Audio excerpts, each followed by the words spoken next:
Hello and welcome to Opinions and Beer. I'm your host Adam. Sitting next to me is our dear co-host Eamon. Eamon, what's up? Hey, how you doing? You can find him on Twitch, Eamon from Twitch. That's X Eamon X. On Twitch, yeah. I'm there. I'm sure you already know though, because you guys are all over my content. I can tell. But today we have a big episode. We're gonna be later on. We are going to be interviewing Shammah benefits. Shammah benefits from Uganda. The first interview though will be with Dom Lenoir. So we have two interviews to get to, with Dom Lenoir and Shammah benefits. Straight from the heart of Uganda. He's a filmmaker from Uganda trying to make a difference. But first off, we have today's beer of the day. And today's beer of the day is cup beer. Yeah, it looks like ramen noodles. So cup beer is a noodle flavored beer. It is 4.4% in alcohol by volume. So really, if it doesn't taste, There's not much alcohol at all. if it doesn't taste good, then it's not worth it because it's not going to get you drunk. It's not gonna get you drunk. Not going to get you buzzed. It looks like ramen juice, like like when you make ramen noodles and there's leftover like water that you're like it's always the juice that you're like trying to decide like whether to drink it or not at the end. Okay, now just add alcohol to it, and that's what these people I guess thought would be a great idea. Looks like their slogan is craft beer or death. Or maybe both. This beer is brewed with ramen noodles, lime zest, ginger, lemongrass, and seaweed curd sea salt. Okay, so it's not going to be totally disgusting. Its IBUs is 8, so it's not bitter at all. No bitterness to it. We're not going to get much of a hop flavor. I'm going to smell it. It smells like ramen noodle. Well, I don't know. It smells like lemon ramen. So you know what we should do is actually after this we should just like make ramen noodles and then put like a shot of whiskey in it or something and see if that tastes better. You think? I don't know. Okay, hold on. Let me smell it too. Oh my god! Wow, that on the smellometer that is 0 of 100. It smells like lemons. Lemons, dude. It smells like old ramen juice, dude. Oh, maybe we should have like shaken the beer or something. Like like you do for noodles. Yeah. You stupid. Here, look. We need to. No, because mine is mostly the foam. Well, I bet it's separated. Oh. Like, when you got this beer, was it like? Did it look like it's been sitting there? Well, of course it was. It's ramen noodle beer. So it was sitting there for a while, right? And then I think it just naturally separated. Oh my god. Go ahead and try this beer. All right. Wow, they are not kidding when they say lemon zest. Yeah, it tastes like that was. They put a whole lot of it. Or wait, is it lime? Is it lime zest? It might be lime zest, is what it was. Oh, lime zest and lemongrass. I feel like they tried to like overpower it. With It's like yours is the lime.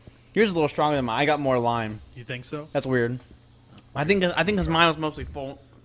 Mine was mostly foam. Or is it the same to you? No, yours is a bit more. Yeah. Yeah, mine's a bit more limey for some reason. It's really hard to describe. So, I mean, I'm glad that it's not like just ramen water. No, it like what it is. I feel like they took a flavor, they had a flavor, and then they added like a whole lot of lime zest to it. Like, yeah. This is essentially lime juice beer. I'm not really tasting any ginger. It's all lime. But your breath is going to taste like ramen noodles. Yeah, I guess so. People are going to smell your breath and be like, ugh. That's funny. I don't think I didn't find that it was exactly on point with the flavors that it said on the bottle. So that's a minus few points from me. Yeah, I don't know what they were thinking. Not high. It's not that high in alcohol, so you're not going to have fun with this beer.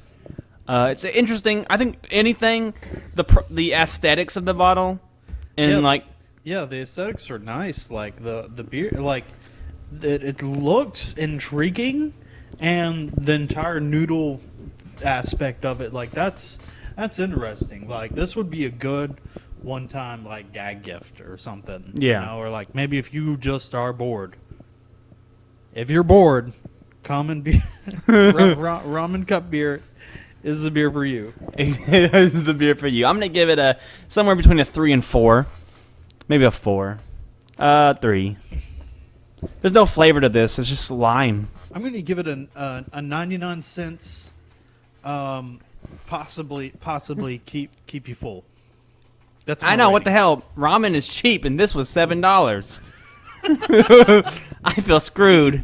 I feel totally screwed. So we're going to go ahead and move along and talk to Dom Lenoir. Lenoir? I'm sure he'll correct me.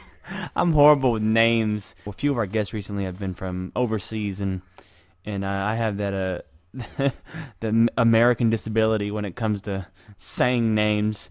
But we're going to move on to him, talk to him. He's a UK director who has a feature film on all sorts of platforms from Hulu to Amazon. Let's shift over to him in 3, 2, 1.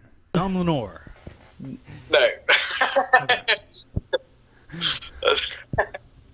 That's the fabric of that. No, it's Lenoir, but it's called a French actually. Okay. Oh, Lenoir. Yeah. See, Our bad, man. That's the American coming out. I almost pronounce it like that, but I didn't want to sound like, I don't know, like... Pretentious? Yeah, exactly. I didn't want to come off too pretentious. But anyways, how you doing? This is the Opinions and Beer podcast. We've grown a liking to interviewing filmmakers recently. They've been really fun to talk to. So that brings us to you, Mr. Dom. I see you made a feature film. Could you tell us a little about? Well, first, can you tell us a bit about yourself? So I'm a director based in the UK. I've been making films for about 12 years now.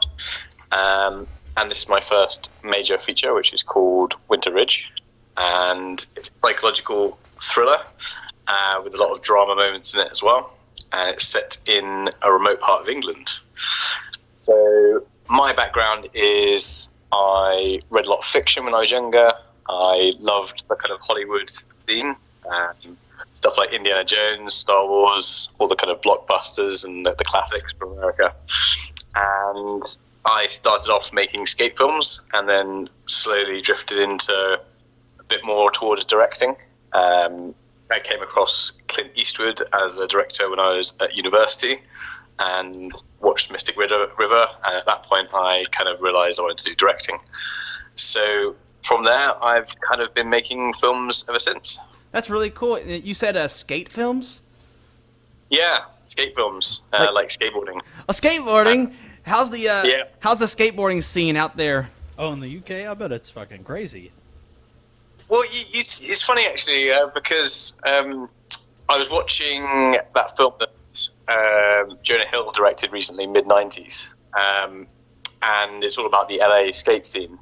And the funny thing is, I basically came from a place in the south of England, and it was like a small kind of coastal place by the sea. But it was like almost identical kind of setup. Like everyone used to go around and they'd have hip hop playing on a ghetto blaster on their shoulders, and you'd all go down the beach in the afternoons and everyone would skate together, and you'd have fires and beers and barbecues and all that kind of thing. And you'd always be out sort of, not breaking in seriously, but breaking into different spots. And, just going places which were, out of use and all that.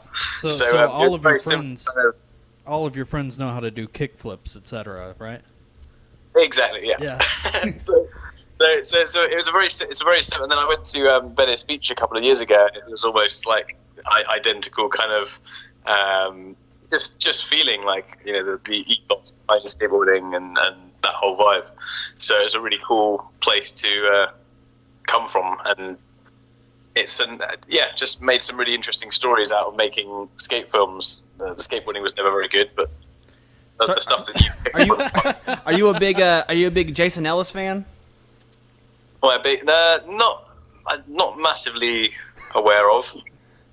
Okay. I was into like Chad Musker when I was when I was young. Yeah, that's pretty. Yeah. Back in those days. So, if you don't mind, you mentioned that after watching Clint Eastwood direct a few things, that kind of was a big inspiration to you.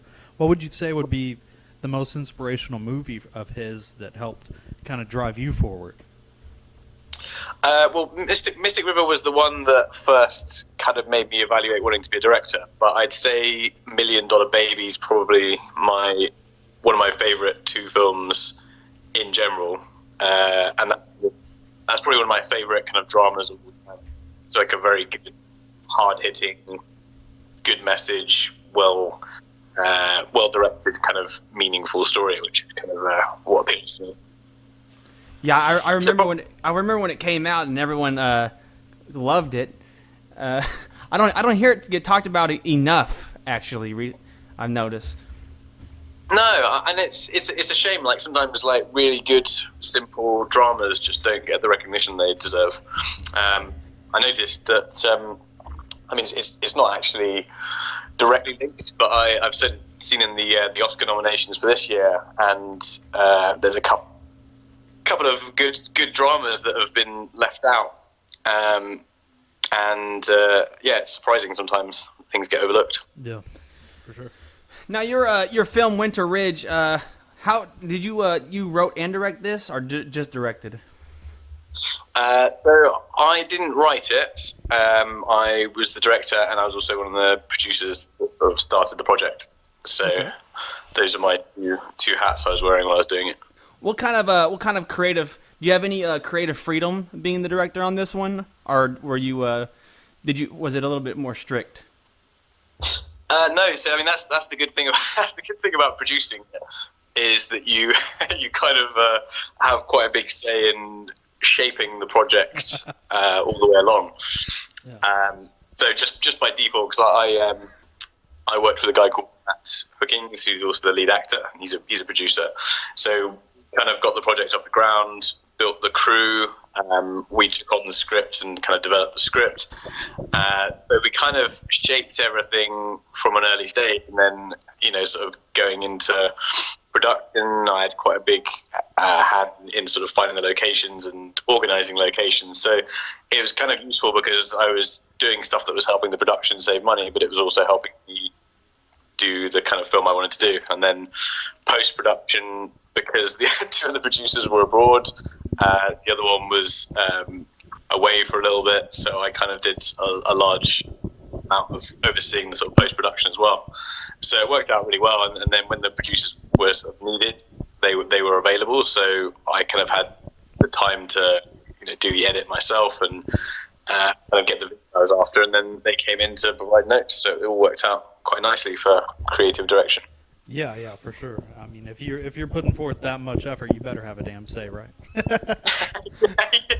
Yeah, very good.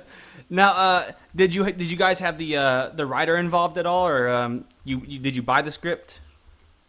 Yeah, so Ross Owen Williams was the writer, and I'd met him doing a pantomime, like fan short film Virgin Media Shorts competition like many years ago, and he was a pantomime villain basically. And just strangely enough, he had this script, and it was actually Winter Ridge, and it was set in America. But we were looking for the right project to do first, and it was just easier to get this one done. So we adapted it for the UK. We did a certain amount of development with the script with Ross, but Ross has quite a successful business in mentorship, like business mentoring, and got a family. So he wasn't able to kind of go full time on it, and we were looking to kind of get into production pretty quick. So we took the script after he'd kind of adapted it for the UK, and we did a few like polishes to kind of get it in place for ready to shoot in the UK. What parts of the UK were you filming at? So it was all shot in a place called Linton and Lynmouth, which is in the middle of Exmoor, which is kind of on the west, slightly north part of the west of England, southwest of England. And it's like a really ominous location that's got these like Scandinavian or Canadian kind of feeling black rocks everywhere, and it's quite a mysterious looking place. That's really completely difficult to get to. Yeah. What does it take when you do location scouting? Do things just kind of speak to you? Are you? Yeah, no, completely. So I mean, this one I was kind of looking everywhere in England for somewhere that didn't feel like it was just another English cop drama set in kind of farmyards and yeah. All that landscape that England's kind of famous for, because I'm more interested in American cinema. So I was kind of looking for something that had more of a sort of a prisoner's insomnia kind of feel to it. Looked everywhere, and you kind of know when you go somewhere if it feels right, or if you can kind of fake somewhere to look like the kind of place you want it to be. And went all around different places in England, the north, the south, the west, and everywhere, and ended up just finding this place, and it just had this massive river running through the middle of it, and it was just kind of dark and foreboding, and it just had a kind of a look that didn't feel like it was from England. You couldn't place it to be a UK location, which for me is really interesting, because it then becomes like a fictional location. I'm sorry, so you threw me off. You were messing with what stuff. I do? I didn't do. You were clicking things. I'm like, what are you doing? No, I'm just trying to click, bringing things. Okay. Up. I'm sorry. Yeah, we actually watched the trailer to Winter Ridge recently, and man, I have to say, like you did a phenomenal job. It looks very interesting. Thank you. Yeah. Are you going to watch the film now as well? Oh yeah, for sure. Like whenever. Yeah. How's it being distributed? So in the USA, it is out with Gravitas Ventures. So it's on all the usual platforms. I think it's on Hulu as well. But it's on the usual places like, online, Amazon Prime, iTunes, all that. And there's a lot of American platforms as well that you can find it on. That's really cool. That's awesome. That's awesome that you were able to get to on Hulu. Yeah, it's really good. We're quite pleased with getting out to America. I mean, we've done quite a lot of our festival run in America as well, so it was always a natural progression to try and get distribution in America, because we were kind of trying to make an American detective drama, but in England. So it seems like is that kind of I know you mentioned to me something about your USA aspirations. Is that kind of like where you're leaning towards? You want to start doing more American type films, or how's that work? Yeah, completely. Yeah. So my next film is set in Scotland and also Georgia, USA, and that's like more of a suspense drama, but still very cinematic and sort of character led. So yeah, that's kind of that's going to be my first American led project. There's probably more of it set in America than not, and the goal is definitely to move out to America, because I mean, that's the kind of, I just think the cinema out there is very appealing. The outlook as well is very different. Like in the UK, it can be very pessimistic, and if you've got big goals, people aren't always that keen to kind of support it. Whereas in America, people are sort of really inspired and very open to giving people a chance to do something big or something unusual. If you come out here and you show people that you're trying and that you're aiming for big, then they'll acknowledge that, and they'll immediately understand. I can see where you can say, like, people from the UK are a little bit more skeptical about things, and it's always the ones kind of around you that it feels like sometimes are the most skeptical, which is a shame. But sometimes just a new layout, a new faces around you, dude, that can totally change everything. Yeah, no, exactly. And I mean, the more people I meet from LA, the more I'm sort of just leaning towards that's got to be the move, really, long term. And it's cool that you mentioned that you wanted to film in Georgia, or a location based in Georgia, because actually Atlanta is growing quite rapidly in the film area. So now it's like New York, Los Angeles, and Atlanta, Georgia are the three big film places in America right now. Yeah, no, it is, and it's I mean, you've got a lot of blockbusters shot there, and it's got very good tax relief, basically. So if you spend, probably. you spend money there, then you get money back, which is basically what the dream for film, because you get more for your budget. So it's, I never even thought about that. An interesting look to it as well. I think it's got an interesting aesthetic. So actually, this is the first time I've ever thinking about how expensive it probably is to film in Los Angeles, and I was always wondering why in the hell are they going to Atlanta, Georgia, but now that makes perfect sense. You can imagine all of the crazy taxes they're probably trying to throw on people right now. Well, I mean, they get taxed now for the battery power that's used in the camera. Literally everything. You get taxed for breathing. Taxed for breathing. You can only do. I mean, in LA, it's very expensive to film because the permits that run the whole place are just you've got to have a lot of money to film there, and even Hollywood doesn't really shoot there that much. At least in the kind of you either shoot inside the kind of the studio system, but then if you sort of shoot in the wider California area, it can be pretty expensive. So it's not, it's quite easy to go other places where there's incentives, and it actually, if you're saving like if you're getting 20 or 30% of your budget back sometimes on credits, then quite a big amount of money. Yeah.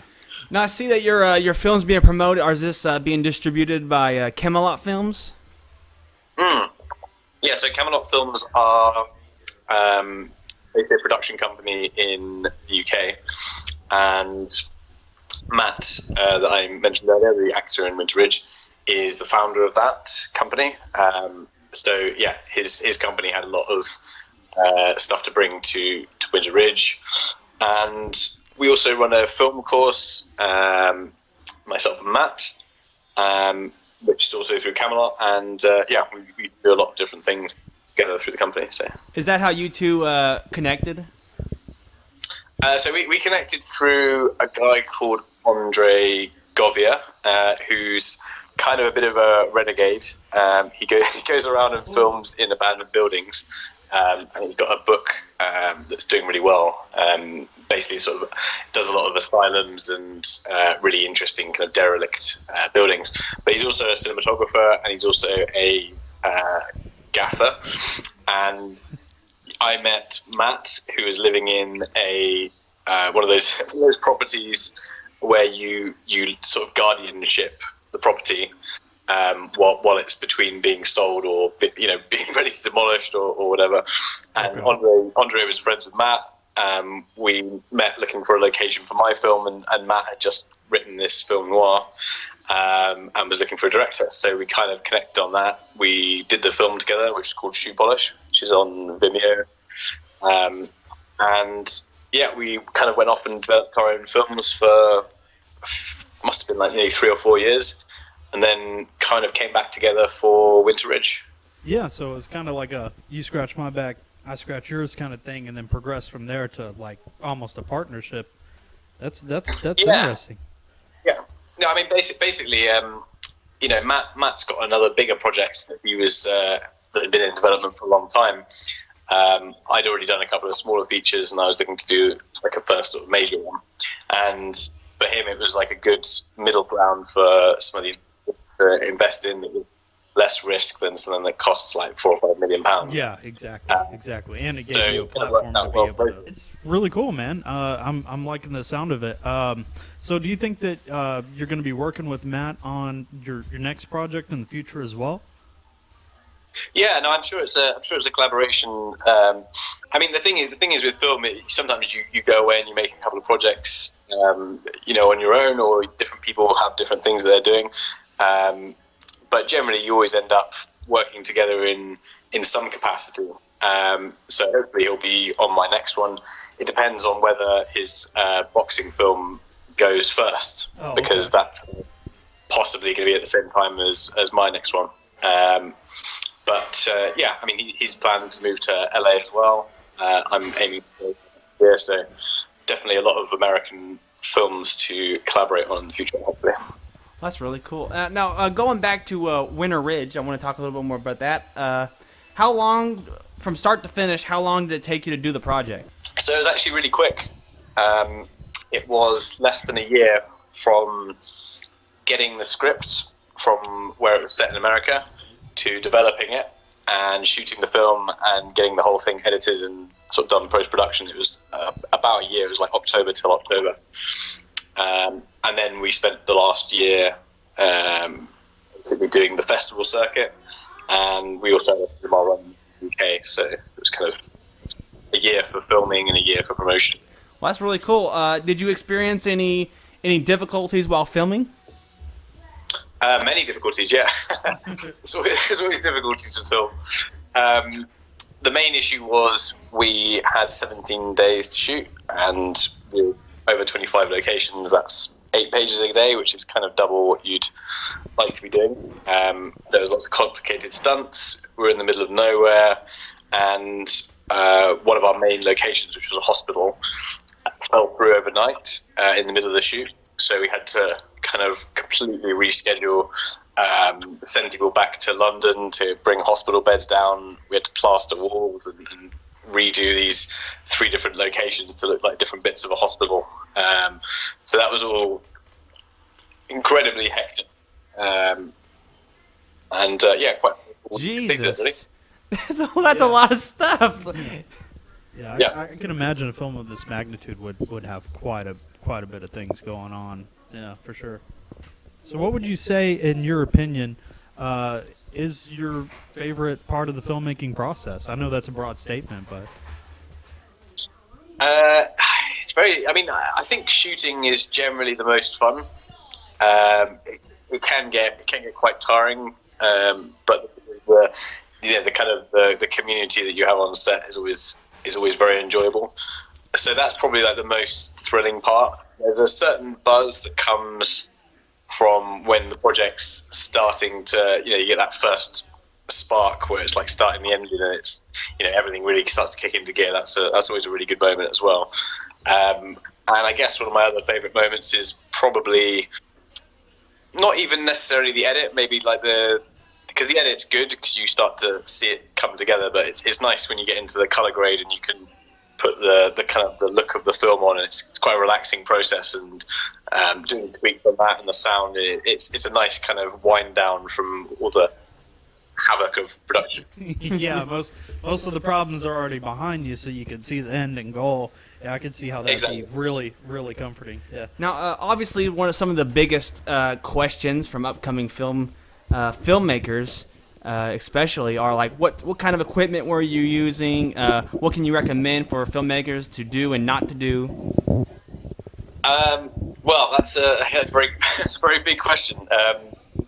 So I'll answer that in 2 parts. So the first thing is, like, my first 2 features I shot for like no money basically, and there wasn't really much of a crew. It was just like me and another guy, and I think it's a really worthwhile undertaking just so that you understand how to make a full-length film. So you go through the process of editing, like do all the stuff like filming, sound, not something that's going to cost you a great deal of money, but something where, you kind of go through that experience. And it could be a feature, or it could be like making a bunch of shorts if you don't fancy doing a feature. But I found the process was very helpful, and it was just on, consumer level cameras. So back then it was like Sony's Z1s, which are like not even just about HD. I think they were like 720p. So I don't think it's important like what you shoot on, but my advice is to just go out and shoot it. I don't necessarily think that university is the way forward. Having been through that process, I think the case is the more films you make, the more you understand how to make good films. So just go out and make a couple of, make like 3 or 4, shorts, learn the process, and then start to spend a bit more on your shorts. Like be a lot more ambitious. Make something that costs you a few thousand. Shoot broad. Like set yourself some real challenges. So you've got to aim incredibly high. And my last feature was obviously like a massive increase in budget. It wasn't just cameras that you can kind of get from photography cameras, which I definitely recommend shooting now. We shot on Red Weapon for our. That's kind of like professional sort of cinema level. Definitely. Those are the bigger than your home budget. Yeah, but you don't need to do that for your. The thing is, you don't need to do that for your first films, and you can easily shoot on DSLRs. Like the Sony cameras are really good. I've got an A7S II, which is like a really nice light, cool camera to use. So yeah, I mean, just go and shoot. I think the key is you can increase the quality of what you do until the point where you're making films where you're thinking, okay, I'm being held back by my equipment. And then at that point, you've probably amassed enough, crew or people who are thinking your work's good enough to maybe approach other producers or start throwing some real money into like rentals. And then you can obviously like increase your production values. But I think you need to get to a stage where you know that you're making decent level of work and you've gone through a lot of the mistakes, because otherwise you're kind of throwing money away.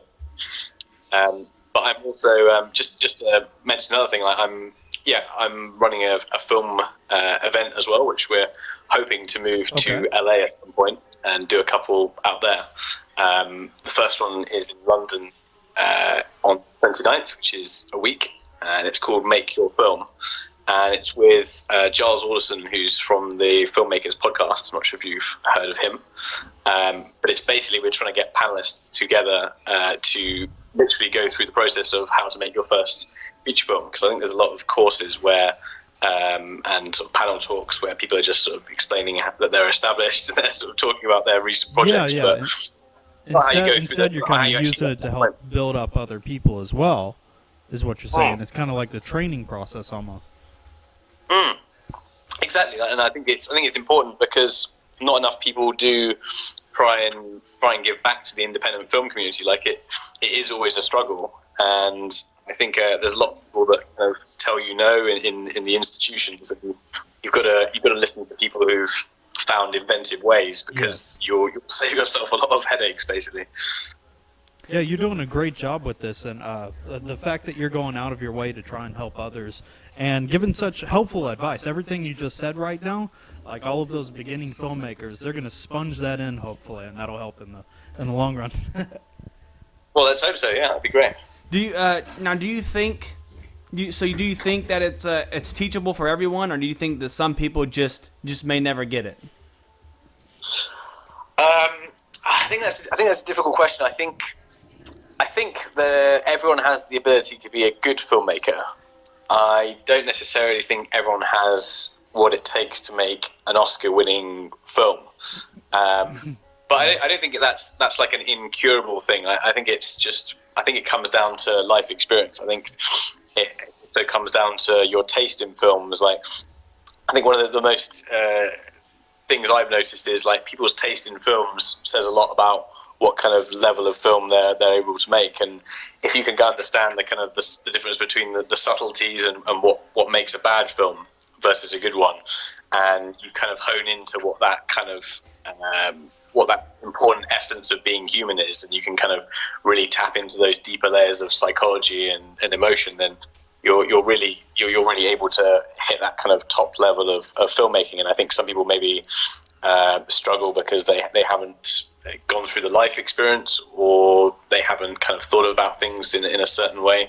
So there's always the opportunity, I think, to learn to be in that space. But I think a lot of people... Transformers fans. What's that? So Transformers fans. Yeah. Yeah.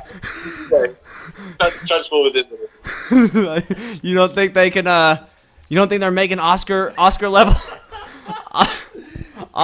home films?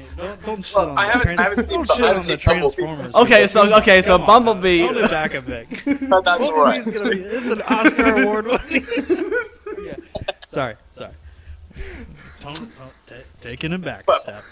I don't. Yeah, I mean, personally, like my biggest gripe, and I don't think Transformers is at the completely at that end of the spectrum. But my issue is when you have Hollywood films, and they kind of they sell out to the audience almost. They try and sell out for the audience, but it comes at the cost of actually telling a sort of a believable story. Yeah. And when you put in moments that are just there in the script to get a laugh, rather than because it comes from the characters of the story, you're kind of selling your story and the longevity of the film short.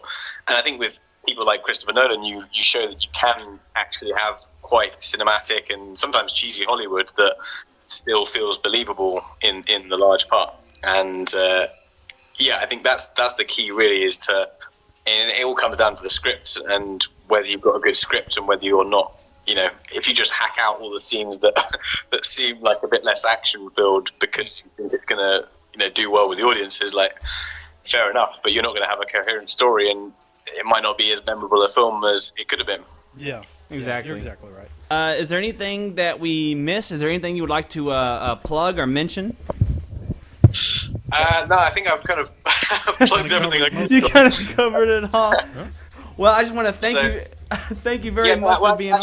Actually, if I could just quickly. So, if everyone can follow our Make Your Film Facebook page, that'd be really good.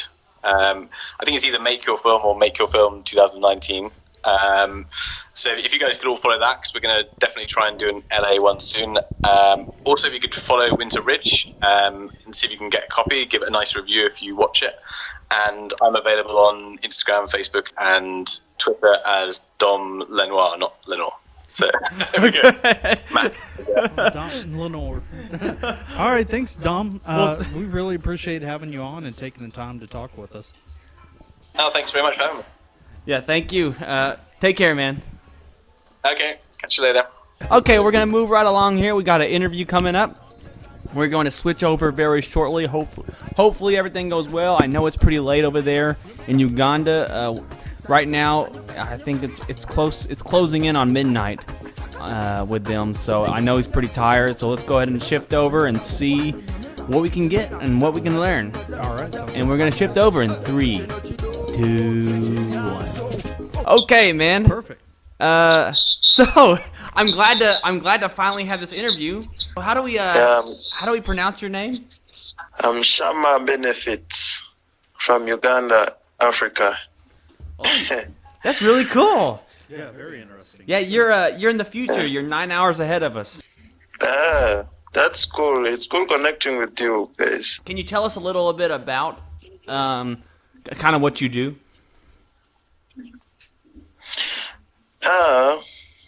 To introduce myself, I'm Shammah Benefits. I do filming. I'm a film producer in Africa, in Uganda.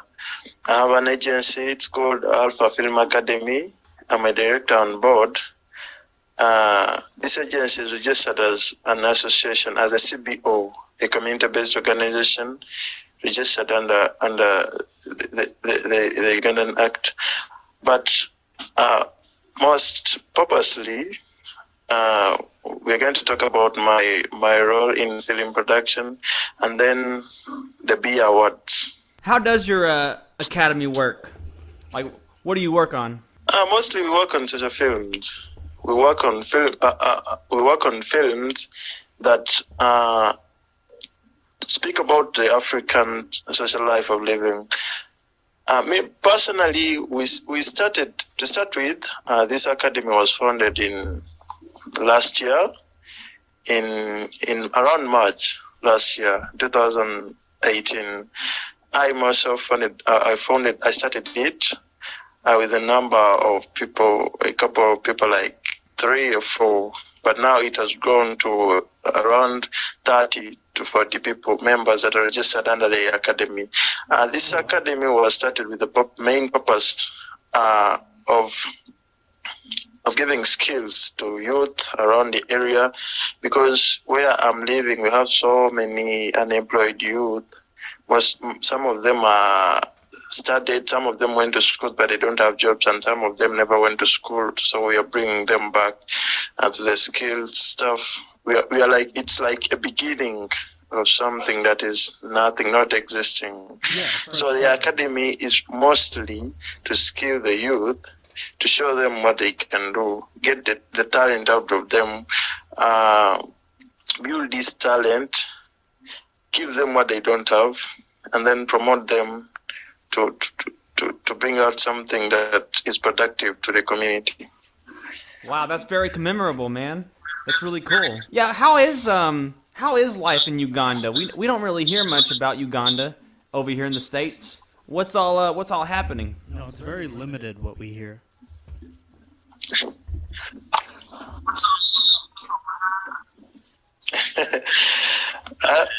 All I can say, life in Uganda is cool because it's my country. It's where I'm born.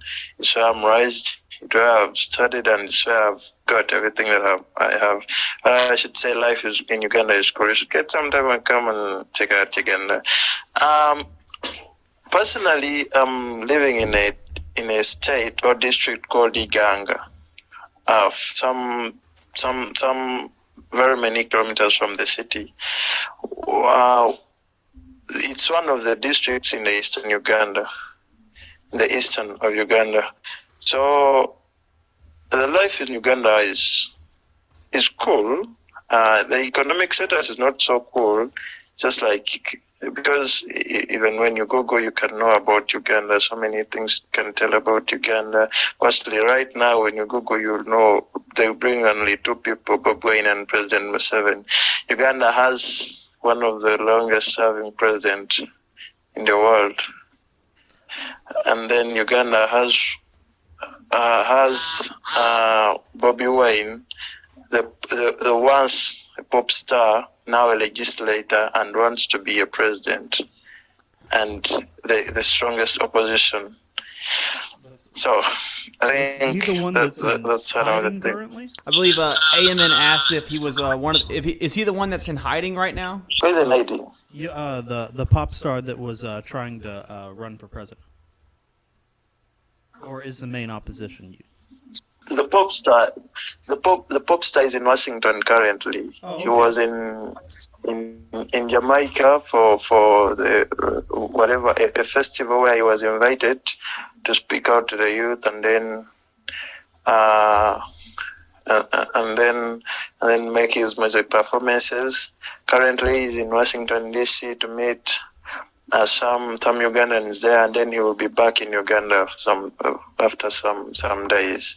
Okay. Yeah, but it's not so much of my thing because I'm not so much into politics. I want us to talk filming. I understand. So in Alpha Events, what kind of events do you guys host? Alpha Events is an agency. It's like an agency under the Alpha Film Academy. Alpha Events is where we try to build up the skills. It's where we put the skills into practice. Alpha Events does video production. It does events management. It does content marketing and PR services, private public relations services. So that's where we try to build up the youth that we're grooming from Alpha Film Academy. We bring them to Alpha Events to put that thing into practice. So Alpha Events is more of of an agency, though it's not yet registered as a company, but it's more of something that builds up the people that gives jobs. What we want to give out jobs, though we haven't yet given out jobs. Whatever they do in Alpha Events is voluntary because we have given them the skills from Alpha Film Academy, and we are practicing them in Alpha Events And helping them to build themselves so up. Yeah. Right now we've organized the award festival. It's a collaboration between Alpha Events and Alpha Film Academy. That award festival that will be awarding musicians, film producers, and film actors. I'm looking at some of y'all's promotional stuff. Fridays Unplugged, Bell Beer. I've never heard of Bell Beer before, but it looks really good. So Shammah, if you don't mind me asking, what would be your personally your favorite part of the filmmaking process? My favorite part about the filmmaking practice He's working with good actors. He's working with good ideas, because any producer, any film director would want to work with the best people. So every time I worked with someone and he's grasping the lines very well, he's working on point, he's acting on point. That's my favorite part. But mostly, as you know, you told me at the beginning that you've not heard so much about Uganda. That means Uganda is somehow still low, still down. And when it comes to the filming industry, we're still very, very, very behind. So mostly what we need is to push up something. Let me produce from Uganda, but let that film be watched in America. Let that film be screened in China. Let that film be screened in India. We want to push our social life, our local content to the market up there. But the problem we are having is that we lack the required equipment, just like 4K, good 4K cameras, good boom mics, and whatever equipment will be required in filming. We don't have that can produce quality. So that's the only problem. Oh, Planning is a good part, just like Hikakas is a good part. yeah, I can see where that would be an issue. We were actually just looking at a trailer. I don't know if you've seen this movie. What movie? Oh, Captain Alex. I don't know if you've seen that. But we're looking at some of the Uganda films, and they're who killed Captain Alex? Who killed Captain Alex? Yeah, those guys are called the Wakaliwood, the guys who made that film. Oh, you know him? Yeah, I know the guy. I don't remember the name very well, but I know the guy. He's also one of the guys in Uganda that are trying so much to put up the image through filming. Well, that's really cool. Yeah, I mean, y'all have some If you interesting can look stuff. at my timeline, I've uploaded like 2 hours back. I uploaded my latest trailer of the film called The Abduct. If you can look at my timeline, you can see it. It's my latest film that I'm going to release around March, but I've released the trailer of it. You can look at it. It's an action film. It's about abduction. So you can look at it and see. I've produced a number of films. I've worked on like 4 to 5 projects, but currently I'm marketing my 3 projects that are recent. One is called The Abduct. That's the latest that I'm going to produce to release. I have a film called His Love. It's a love story. I have a film called Ali the Village Boy. They're all on YouTube, and most of them, if you search on my...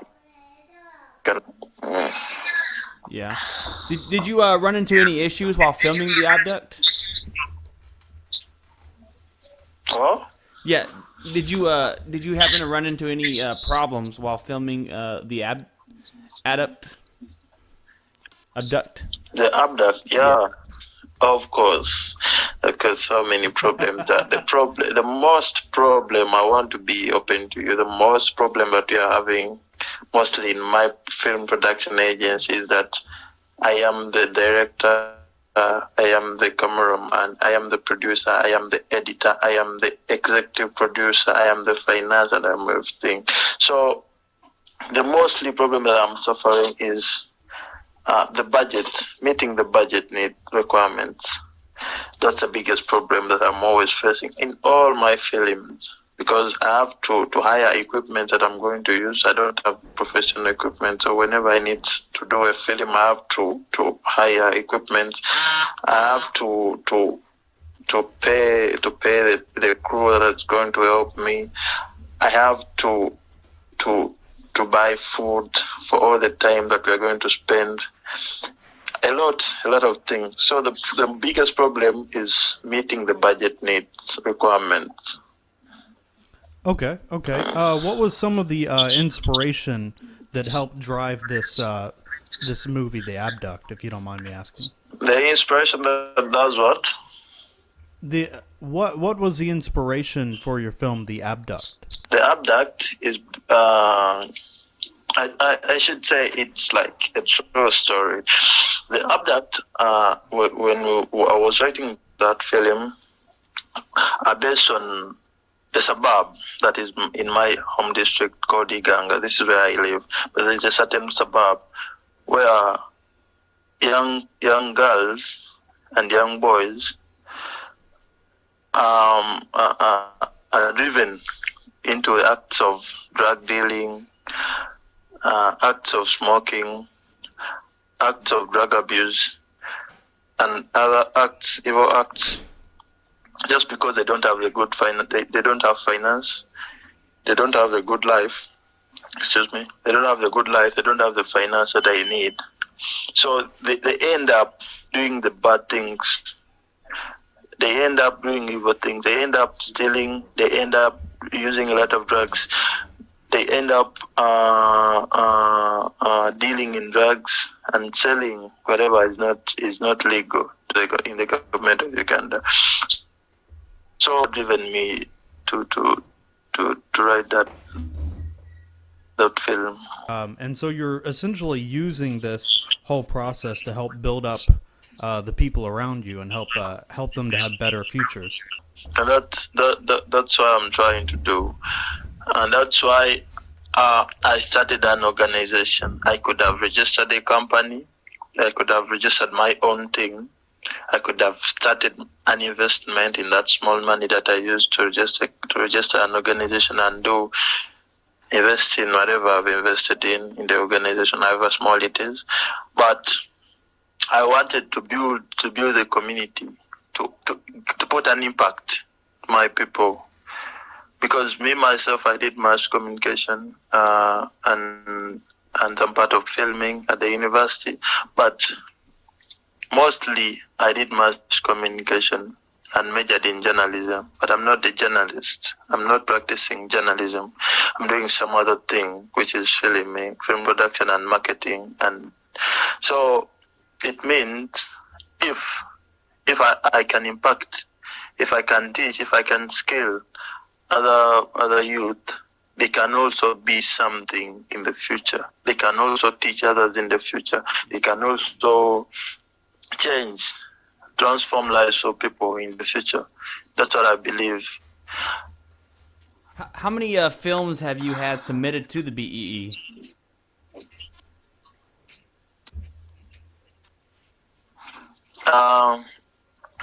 So far, to the BEE, I've submitted 2 films, and then in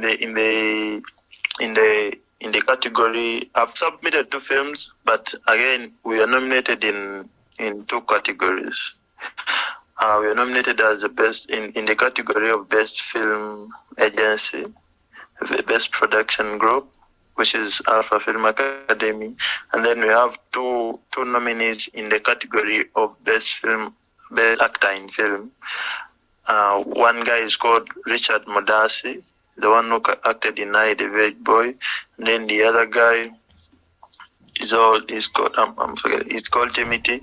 He acted in His Love, another film that I've produced. So we thank God we've got two categories there. 2 people nominated in the one category, and then so we expect something good from there. How do you distribute your films? Like how available are they to the public? Right now, being that we don't have so much regulations, we don't have so much laws that regulate piracy in Uganda. Our films distribution is still low to me, because what we expect is not what we get. When we produce our films, we expect the public to buy them, but the public wants them for free. So what we do right now, currently, I'm producing to build image for my people, for my youth. I want them to be celebrities. I want them to get images so that we can get in the future.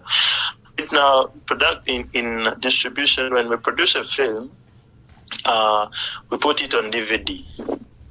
When we put that film on DVD, we sell it a minimum of 2,000 shillings.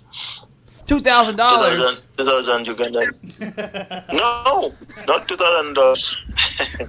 2,000 Ugandan shillings means, I think, around $0.5. Okay. Yeah, that's $0.5. You get two DVDs for $1. So we sell them at that price to the public, to the audience which is ready to buy. But mostly we distribute it on YouTube, which is free. You upload the movie on YouTube, and then people will watch it from there for free. And at the end of the time, we expect reality, but not now, because we don't have the required views and What's the followings that can get us. What's your YouTube channel? Yeah, do you have a YouTube channel that we can help promote? It's Shammah Benefits. Okay. Yeah. Have you thought about posting it, uploading it to Amazon Prime? Yeah, I've heard about uploading on Amazon, but we're taking it slow because I've not gone too much into Amazon. I've not learned too much about it, so I don't know so much about how it works. Oh, okay. Because that's a real good space, and especially if you have the people that are willing to go and watch it, you can actually start building revenue quite quickly.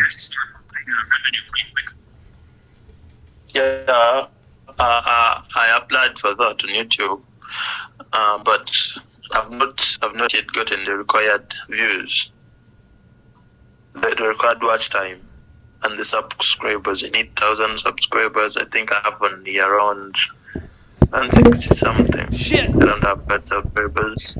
I don't have the required views, so I'm still so low. I have to wait until that time. We had a small accident on this side of the mic. I'm sorry about that. But Oh, easy. but that's really cool. You know, yeah, I'm looking at your YouTube now. I see it has the trailer on there. We were viewing the trailer. I was actually viewing the trailer kind of on silent. It looks really good. I mean, it looks fun. I mean, for saying you had no budget, I mean, it looks good for no budget.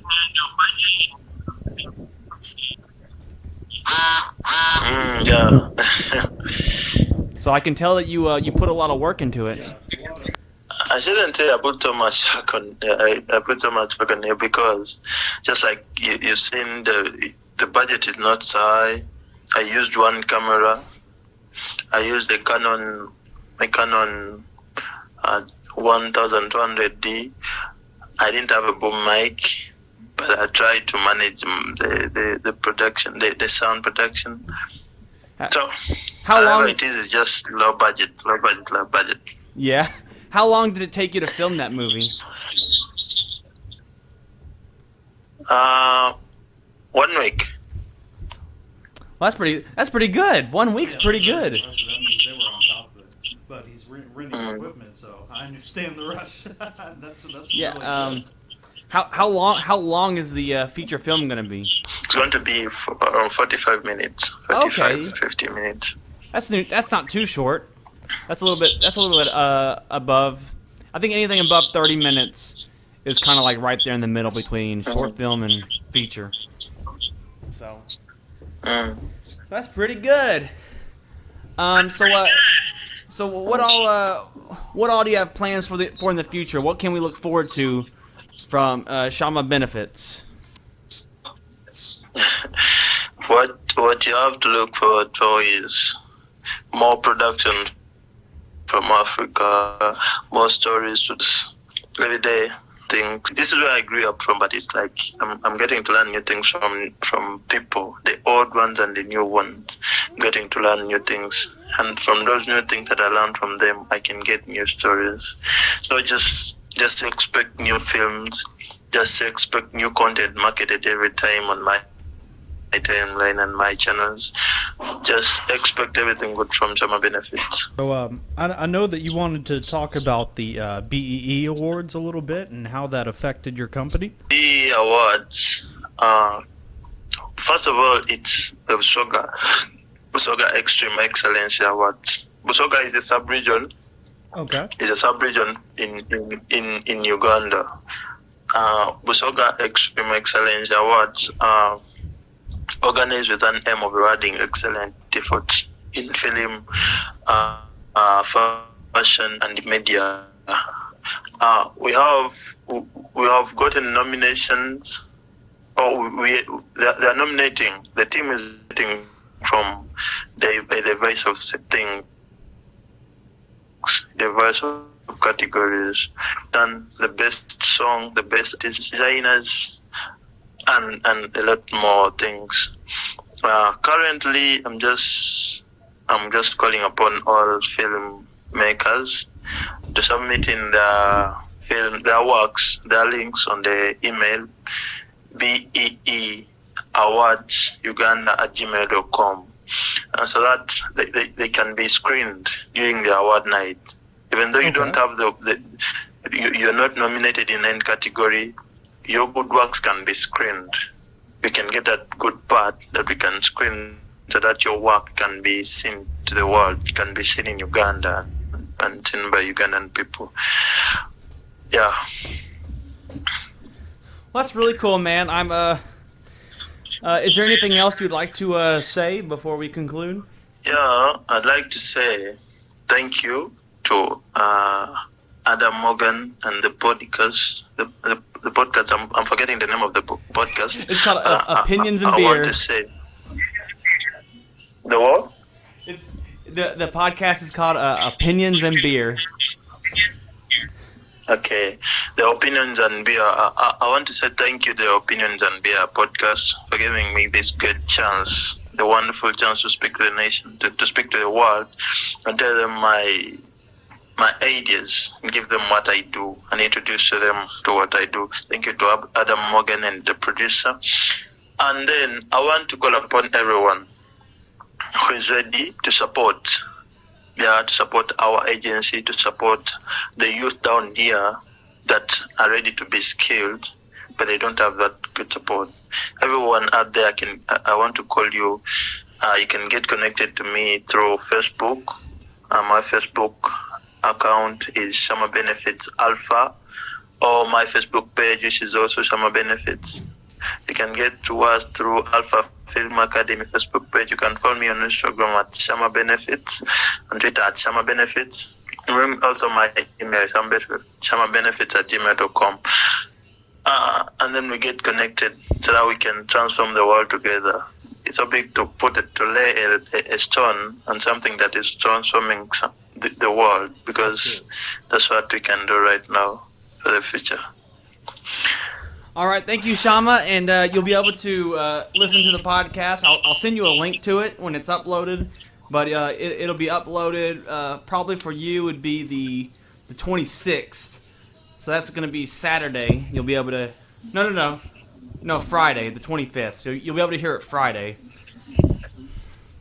And we just want to say that it's been thank you very much thank you very much for your time. No, man, thank you. It was awesome having you. It's good to learn. We're always here to learn and teach people about the world, and I feel like some places get left out, and it's good to have you on. Okay, thank you very much for giving me this chance to talk to people. I hope we can keep in touch. And then the other thing, you could also be nominated also in the category of the best media personality. Then you have another category of the international act. Okay. Where we are nominating Andiata. Yeah, that's a great is idea. from USA.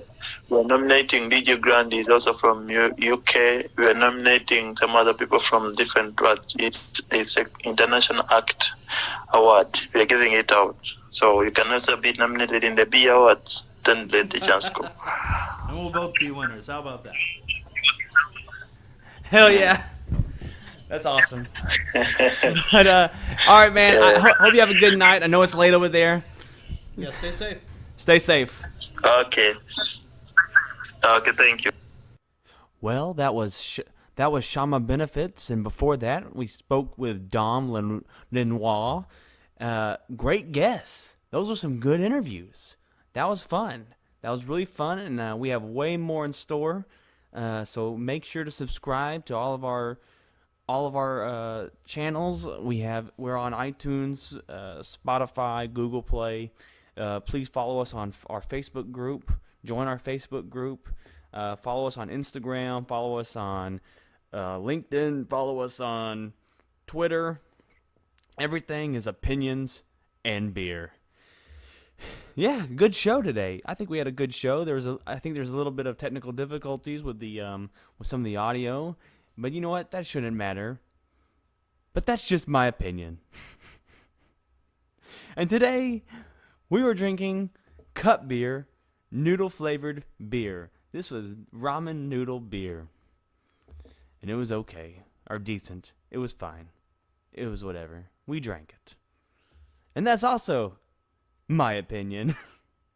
Because this is Opinions and Beer. Opinions and beer. Opinions and beer. Can't go wrong with opinions and beer. Opinions and beer. Opinions and beer. All we got here are opinions and beer.